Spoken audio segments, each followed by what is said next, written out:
Tháng tư đến ở Lào và Thái Lan ở Đông Nam Á bắt đầu nóng, đường phố Viêng Chăn như phủ một lớp bụi mịn. Bangkok thì bắt đầu oi ả, còn Luang Prabang thì nắng bắt đầu chói chang. Vậy mà, chỉ cần một xô nước tung tóe, cả không gian bỗng sống động hẳn lên. Những tiếng cười bắt đầu vang vọng hòa cùng những lời chúc Sawadee Pimai ở Thái Lan và ở Lào. Nước bắn khắp nơi, từ những chiếc súng nhựa phun nước, xô chậu cho đến thậm chí là những vòi trên xe bồn.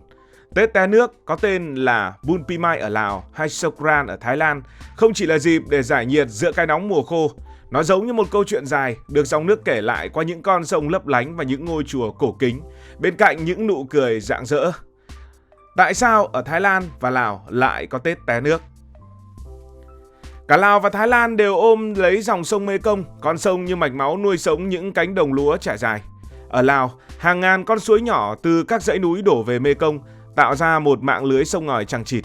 Nhưng đến tháng 4, mùa khô bắt đầu đến. Những thửa ruộng bắt đầu khô và chờ những cơn mưa đầu mùa. Người nông dân với đôi tay sần nhìn lên bầu trời và cầu nguyện. Ở Thái Lan cũng chẳng khác là bao. Khi cái nóng có thể chạm ngưỡng làm cho con người ta cảm thấy khó chịu và chỉ muốn lao xuống sông, xuống hồ hay là những kênh rạch để ngâm mình. Tết té nước đã ra đời trong bối cảnh ấy như một nghi thức để cầu mưa, cầu mùa màng xanh tốt và cầu cuộc sống no đủ.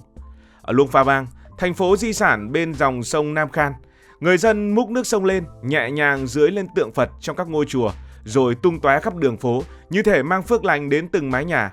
Ở Chiang Mai, nơi được xem là trái tim của Songkran, những con ngõ nhỏ giữa núi non mát lành trở thành sân khấu chính cho những cuộc diễu hành, việc buộc chỉ vào cổ tay và những điệu múa truyền thống. Nước không chỉ làm mát cơ thể, làm mát con người mà còn gợi nhắc về sự sống, về những cánh đồng đang chờ mưa và về những hy vọng giản dị của con người. Nói đến Tết té nước không thể không nhắc đến Phật giáo, sợi dây tâm linh đã xuyên suốt lễ hội. Cả người Lào và người Thái có một điểm chung, đó là đều theo Phật giáo và cụ thể là Phật giáo Tiểu Thừa, nên mọi nghi thức đều xoay quanh sự thanh tịnh và lòng thành kính. Chuyện bắt đầu từ việc tắm tượng Phật bằng nước thơm, thường là nước pha hoa nhài hay là hoa hồng hoặc những hoa thơm khác để rửa sạch bụi trần và cầu bình an. Người ta tin rằng nước là biểu tượng của sự tinh khiết, có thể cuốn trôi mọi muộn phiền và tội lỗi và mở ra một năm mới an lành. Ở Thái Lan, Songkran kéo dài 3 ngày, mỗi ngày mang một ý nghĩa riêng. Ngày đầu, mọi nhà sẽ quét dọn sạch sẽ, lau chùi bàn thờ, chuẩn bị đón năm mới. Người trẻ sẽ mang đồ cúng đến chùa và tham gia nghi thức tắm cho tượng Phật. Cùng với đó là việc lắng nghe các nhà sư giảng. Ngày thứ hai, người ta thực hiện một nghi thức được gọi là Rot Nam Jumhur, tức là dưới nước thơm lên tay người lớn tuổi, vừa để xin lỗi những lỗi lầm đã qua, vừa để nhận những lời chúc phúc. Và đến ngày thứ ba mới là ngày thú vị. Đường phố bùng nổ với những trận thủy chiến đúng nghĩa. Từ Khao San ở Bangkok đến những con phố nhỏ ở Phuket, mọi người thường cầm súng nước, xô nước, thậm chí là cả bóng nước, biến không gian trở thành một biển nước. Nhưng giữ tiếng cười và nước tung tóe, người ta vẫn không quên ghé thăm những ngôi chùa, thắp hương và cảm nhận sự tĩnh lặng của tâm hồn. Còn ở Lào, Bun Pimai mang tinh thần tương tự nhưng đậm chất gần gũi, như một bữa tiệc làng rôm rả. Lễ hội cũng kéo dài 3 ngày, bắt đầu bằng việc dọn dẹp nhà cửa và chuẩn bị món lạp, một món ăn làm từ thịt bò hoặc gà trộn thính, tượng trưng cho sự may mắn. Người dân mang cát đến chùa, xây những tháp cát nhỏ, trang trí bằng hoa tươi và cờ giấy như một cách để cầu sức khỏe và hạnh phúc. Có nơi, người ta còn thả cá xuống sông, thả chim lên trời hay cùng nhau múa lam vông, điệu múa dân gian đơn giản nhưng tràn đầy sức sống của người Lào. Truyền thuyết kể rằng lễ hội té nước nói về một chàng trai thông thái đã thắng thần bầu trời trong một cuộc đấu trí. Những tháp cát ấy, người Lào cho rằng là hình ảnh của những ngọn núi nơi các nàng tiên giữ gìn phước lành. Dọc sông Mekong ở Viêng Chăn, những cuộc đua thuyền rực rỡ màu sắc đã biến lễ hội thành một bức tranh sống động, nơi con người và thiên nhiên hòa quyện với nhau.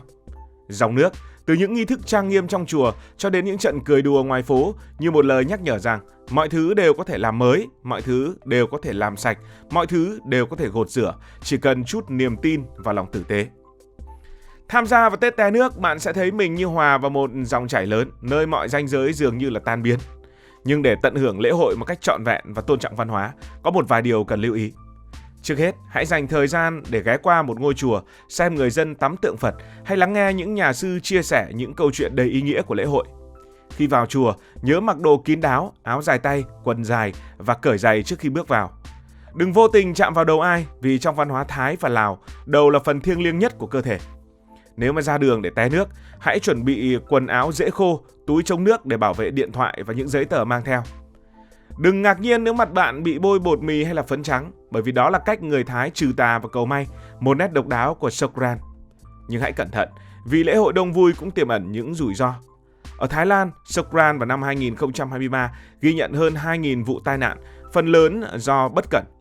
Nếu di chuyển, hãy đi bộ hoặc dùng phương tiện công cộng và tuyệt đối tránh lái xe nếu như vừa vui quá đà.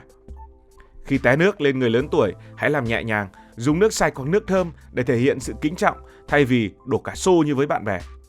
Và điều quan trọng nữa, hãy nghĩ đến môi trường. Lượng nước dùng trong lễ hội có thể lên đến hàng triệu lít mỗi ngày, nên hãy cố gắng tiết kiệm, đừng vứt rác bừa bãi và ủng hộ những nơi dùng nước tái chế từ sông hay kênh rạch. Nói đến nước, bạn có bao giờ tự hỏi mỗi năm Tết té nước tiêu tốn bao nhiêu nước hay không? Ở Thái Lan, riêng Bangkok đã sử dụng khoảng 20 triệu lít nước trong 3 ngày Songkran, tương đương việc lấp đầy 8 bể bơi Olympic. Ở Chiang Mai, con số nhỏ hơn nhưng cũng vẫn ấn tượng với khoảng 5 triệu lít. Điều thú vị là người Thái còn sáng tạo ra nước đá, những xô nước trộn đá lạnh để tăng thêm phần kịch tính, khiến người bị té hét lên vì lạnh nhưng vẫn cười không ngớt. Không chỉ nước, lễ hội còn tiêu tốn rất nhiều bột mì và phấn trắng, tạo ra những đám mây trắng xóa trên đường phố, như thể cả thành phố đang khoác áo mới. Ở Lào thì Bun Pi Mai tiết chế hơn về quy mô nhưng vẫn có những điểm độc đáo. Ở Luông Pha Bang, một số người dùng nước dừa để té, vừa thơm vừa mang ý nghĩa cầu ngọt ngào cho năm mới, nhưng cũng rất tốn. Có nơi, người dân còn pha nước với lá bạc hà hoặc cánh hoa, tạo ra những dòng nước thơm ngát, khiến việc bị té không chỉ vui mà còn rất dễ chịu. Nhưng Tết té nước không chỉ là chuyện của nước hay những trận cười đùa, nó là câu chuyện của sự gắn kết, về cách con người tìm thấy sự cân bằng giữa đất trời và chính mình. Ở Thái Lan chẳng hạn, bạn có thể bắt gặp một cô gái trẻ đang cầm súng nước nhưng vẫn dừng lại để buộc chỉ cổ tay cho bà mình, ánh mắt đầy yêu thương. Hay ở Lào, một anh chàng vừa té nước với bạn bè, vừa kể về truyền thuyết của dân tộc mình với niềm tự hào, như thể câu chuyện ấy là một phần của máu thịt. Dòng nước, dù tung tóe trên đường phố hay lặng lẽ chảy trong nghi thức chùa, đều mang theo những giá trị không đổi, đó là lòng biết ơn, sự tha thứ và niềm hy vọng.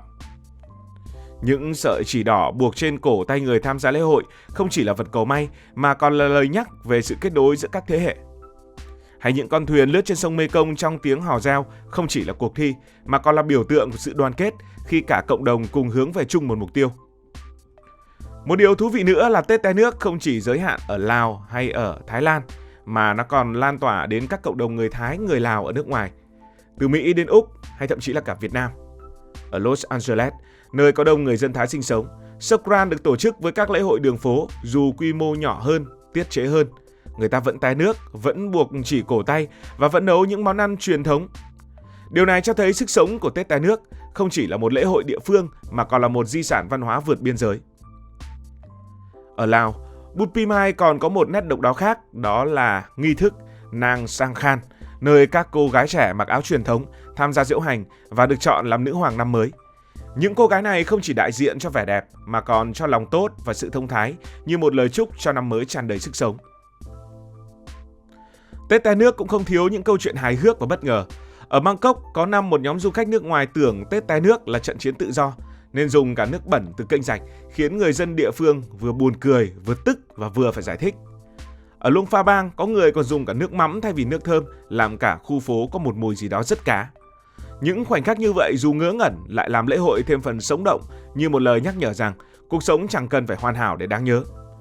Nhưng bên cạnh niềm vui, lễ hội cũng đối mặt với những thách thức. Ở Thái Lan, lượng nước khổng lồ tiêu thụ mỗi năm khiến chính quyền phải tìm cách tái chế nước từ sông và hồ. Một số nơi còn thử dùng máy phun sương thay vì xô nước để tiết kiệm tài nguyên. Ở Lào thì vấn đề rác thải nhựa từ súng nước và chai nước cũng đang được chú ý gần đây, với nhiều chiến dịch khuyến khích sử dụng đồ tái chế. Nhìn sâu hơn, Tết té nước còn là một bài học về sự tái sinh. Nước trong dòng chảy của nó không chỉ làm sạch cơ thể mà còn gột rửa tâm hồn.